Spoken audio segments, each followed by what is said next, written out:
because your decorating budget is separate from your furniture budget. And I had to remind myself of that when trying to furnish that first apartment. Hey guys, welcome back to Kim Tries, and this is where we're all trying to be better adults. I'm just gonna hop straight into it. Essentially, I wanted to make this video because if you haven't seen my last video, which you should check out in the icon above, I am moving, but I'm not moving that far. It's really not that big of a move. I'm just looking for more space so my boyfriend can move in with me. But I do remember how stressful it was when I did that first move into my first apartment. So all 4 years of college, I lived on campus. Oh, what a loser! So I never really had to deal with like leases and utilities and all of that. And so that was like a very brand new world to me. I remember how stressful it was. I want to help you guys out. If you want free downloadable, I have a link in my description. And all you have to do is sign up for my email list, and I'll send you a list of all of the things that I needed for my first apartment, as well as a price comparison, which I'll go into later, and I'll remind you about it later in the video. So I'm gonna give you 6 tips, a bonus one. I know the title says so. The first tip, if you see me looking down, this is where I'm writing down my stuff. Essentially, you're gonna have to save money.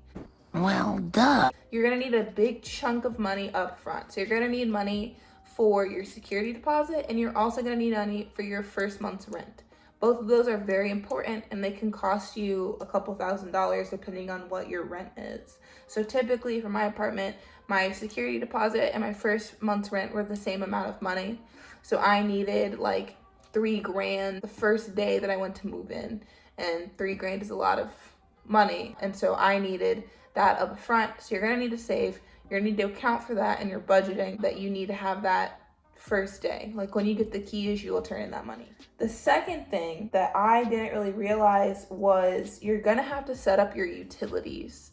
So your utilities don't just like magically turn on and come with the apartment, and your apartment complex will give you a heads up. But essentially you have to call the utilities companies that are set up to your apartment and open accounts with them so that they know that utilities need to go to the specific apartment and it's under your name.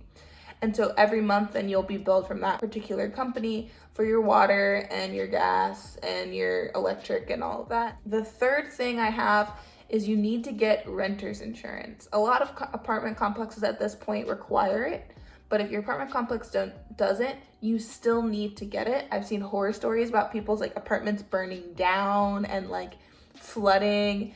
And if you have renter's insurance, your stuff is covered, but if you don't, you're kind of out of luck, and you have to pay the apartment complex for all the damages that were done in the fire and the flood, etc. And so that becomes costly, as you can imagine. Rather than renter's insurance is anywhere from like $10 to $20 a month, especially when you have your first apartment, as you won't have, you know, hundreds of thousands of dollars you need to insure of stuff.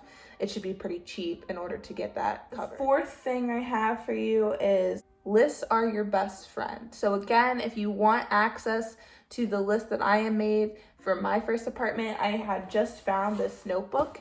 And so literally it says, "Welcome to adulthood." And it has all of these different lists I have. So to buy, 100% need, to buy, possibly, to-do lists. I had price comparison lists. So things like your toaster and your knife set aren't necessarily things you need to get from one particular place. So I was looking online for all the different costs of things and writing them down to see what was going to be the cheapest price that I could get for those items that I really did need, but they didn't need to be like the best product out there. They just need to exist. Make lists of all the things and all your contacts that you need to like reach out to and all of that, so you can keep everything together. Fifth thing I have is furniture is expensive. For what? You know what I'm saying? Like, for what? Why is a decorative pillow $30? That's not really necessary, but that is the reality of the situation. So you need to account for that in your budgeting as well. So when you're preparing to move, prepare to also spend hundreds, if not thousands, on a new bed, on a new mattress, on a couch, on a kitchen table, on a desk, all of those things.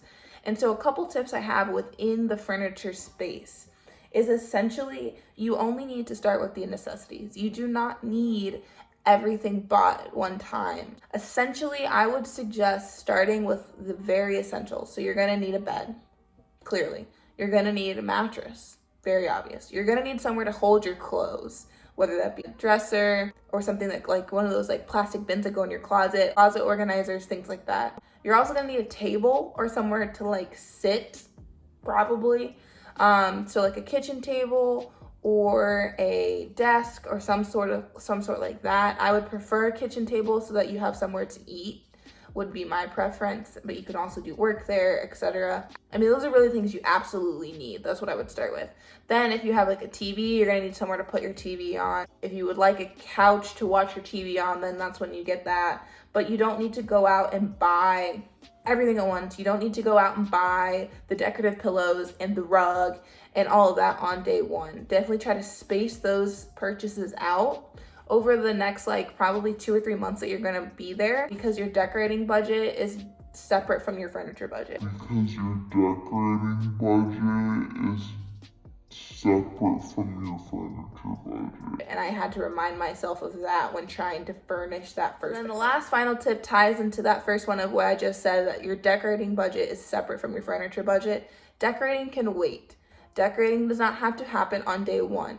You're honestly going to, as you live there, you'll understand the space better and you'll see like where you can hang stuff up. You'll probably find more art on the internet, or when you go into like a TJ Maxx and they have the clearance section and things, you can pick up pieces from there. And so that can be a more organic process. You'll now know where you want to hang stuff up. You'll know what's missing, etc. And you won't be so tempted to spend hundreds of dollars right out the gate. But that's really it. All I have for you.